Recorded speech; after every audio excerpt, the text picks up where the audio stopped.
नव्या ने मिस्टर अहलूवालिया से शादी करने के लिए साफ मना कर दिया था।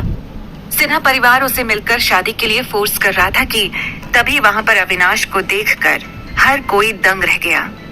शेखर के सवाल सुनकर नव्या को समझ नहीं आ रहा था कि उन्हें क्या जवाब देना चाहिए। अगर मैंने हाँ कह दिया तो ये बहुत बड़ा झूठ होगा, लेकिन अगर ये कह दिया कि मैं इसे नहीं जानती तो फिर से मुझे मिस्टर अहलूवालिया से शादी करने के लिए कहेंगे। क्या करूं, क्या जवाब दूं? नव्या मन ही मन सोच रही थी। तभी अविनाश ने इस खामोशी को तोड़ते हुए कहा, तुम यहाँ मेरे बिना क्यों आ गई? मैंने कहा था ना कि हम दोनों साथ में इस पार्टी में आएंगे। तो फिर? नव्या समझ गई कि अविनाश एक बार फिर उसके साथ होने का नाटक कर रहा था।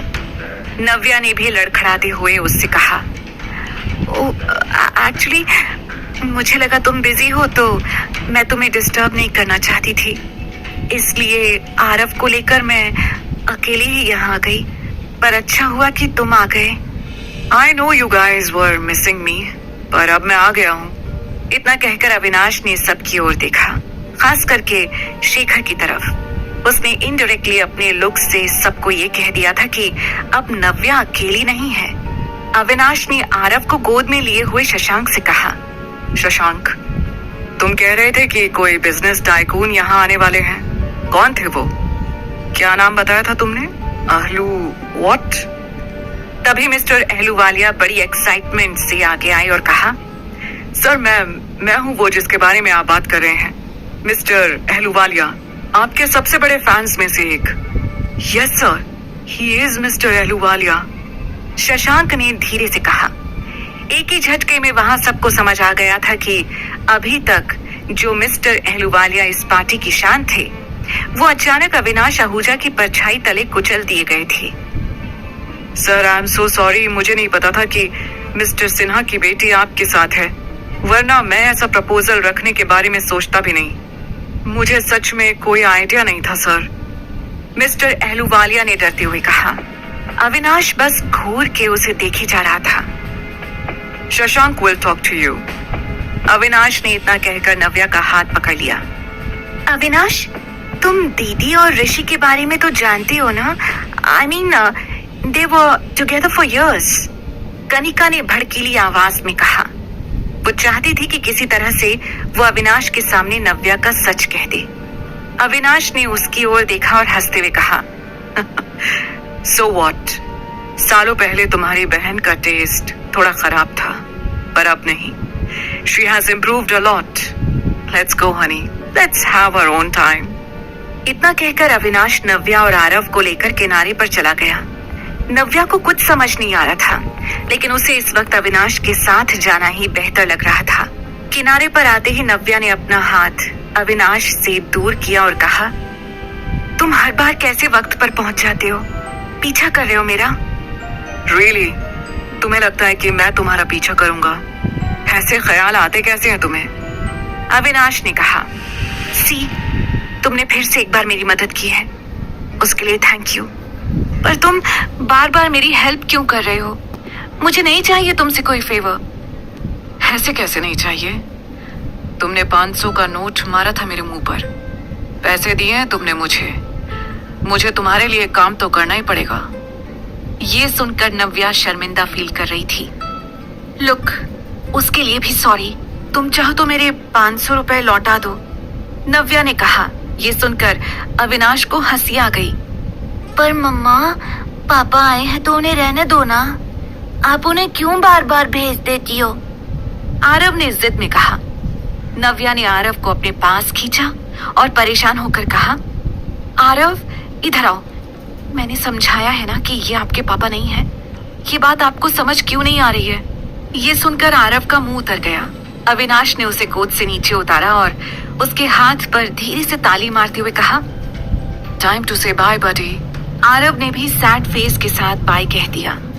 अविनाश जैसे ही वहां से गया, कनिका इतराती हुई नव्या के पास आ गई। कैसे कर लेती हो तुम ये सब? उसने आते ही नव्या को सुनाना शुरू किया। अब क्या है कनिका, तुम मुझे कुछ देर के लिए अकेला नहीं छोड़ सकती क्या? नव्या ने चिढ़ते हुए कहा। अब उसे यहाँ पर एक एक पल काटना मुश्किल हो रहा था। इतने बड़े आदमी को अपने आगे पीछे घुमाकर कैसा लग रहा है? तुम जैसी लड़की इतनी घटिया बात ही कह सकती है। मुझे तुम्हारी बातों का कोई जवाब नहीं देना। उसे पता है उस रात के बारे में? ये कहकर कनिका ने नव्या को फिर एक बार 6 साल पहले हुए हादसे की याद दिला दी थी। नव्या कुछ सेकंड्स के लिए सन्न रह गई थी। वो जानता है कि तुम्हारे साथ क्या हुआ था? I mean, तुम किसी रैंडम इंसान के साथ रात भर।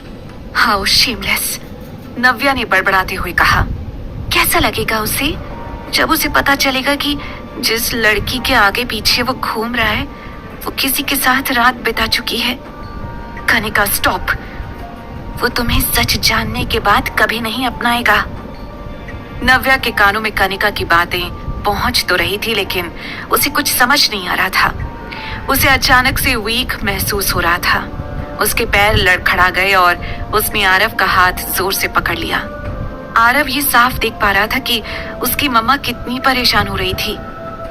आप क्यों आ जाती हो मेरी मम्मा को बार बार परेशान करने? आरव ने चिल्लाकर कहा।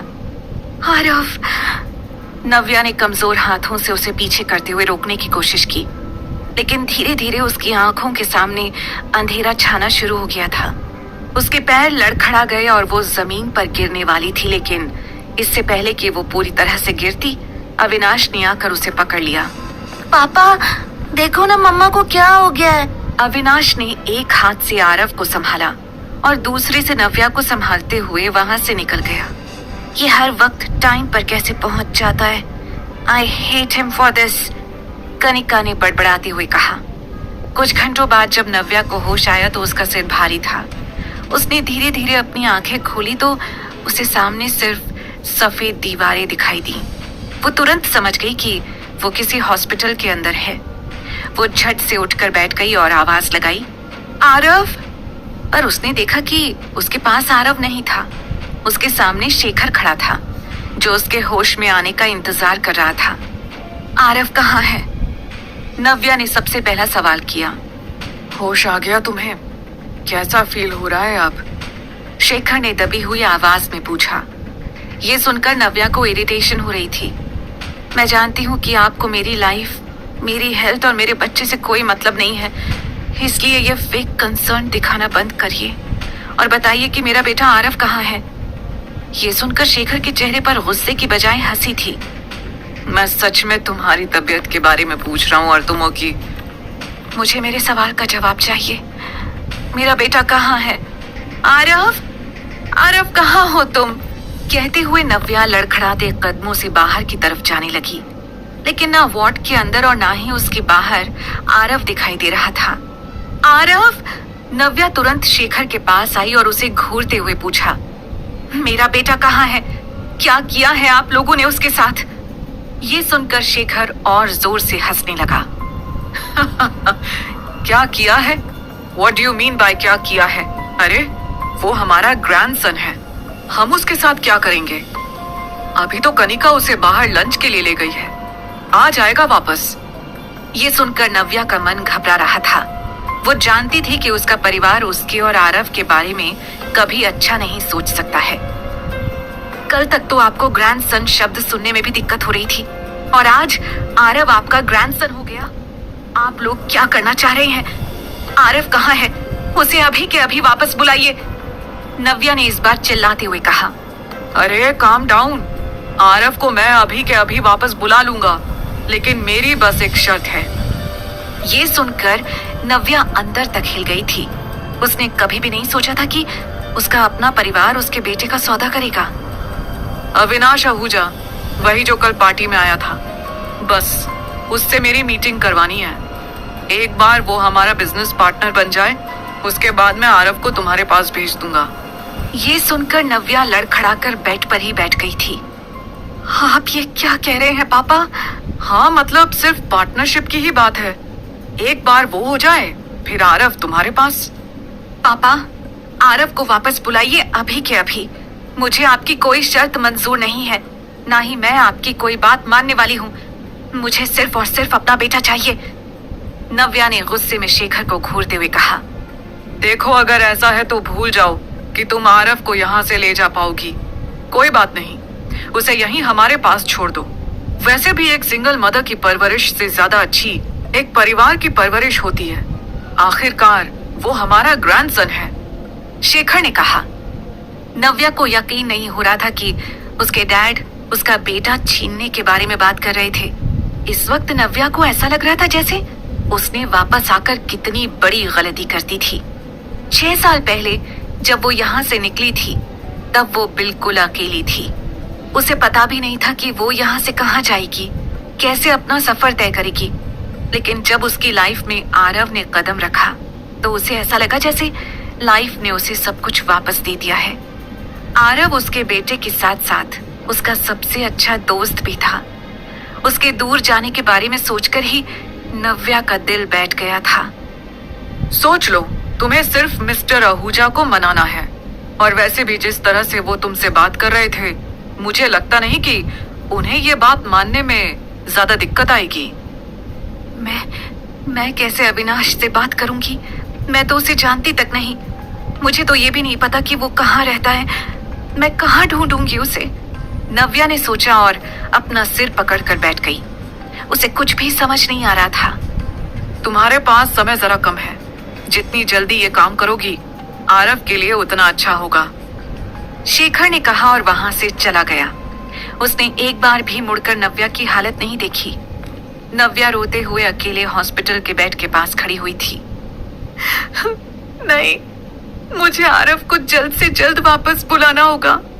मैं उसे कनिका के साथ थोड़ी देर भी नहीं छोड़ सकती। वो आरव को बिल्कुल भी पसंद नहीं करती है। पता नहीं वो उसके साथ क्या। मैं कोई रिस्क नहीं ले सकती।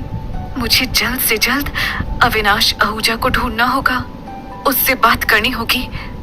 नव्या ने हड़बड़ाते हुए अपने आंसू पोंछे और अपने अंदर हिम्मत जुटाई। उसने तेजी से अपना फोन उठाया और तुरंत अविनाश के बारे में सर्च करना शुरू कर दिया। पहले तो उसे पता चला कि उसकी एक बहुत बड़ी कंपनी है जिसकी हर मेट्रो सिटी में एक ब्रांच है। उसे पता चला कि यहाँ चंडीगढ़ में भी उसका एक ऑफिस है। नव्या ने तुरंत वहां का एड्रेस नोट किया और तेजी से उस एड्रेस के लिए हॉस्पिटल से निकल गई। पूरे रास्ते आरव की चिंता करते हुए वो जैसे तैसे ऑटो से अविनाश के ऑफिस के बाहर पहुंची। उतरते ही उसने देखा कि उसके सामने एक चमचमाती कांच की बिल्डिंग है। वो दौड़ती हुई ऑफिस के अंदर जा रही थी पर उसे गार्ड ने बाहर ही रोक लिया। रुकिए मैडम, आप ऐसे अंदर नहीं जा सकती। किससे मिलना है आपको? गार्ड ने पूछा।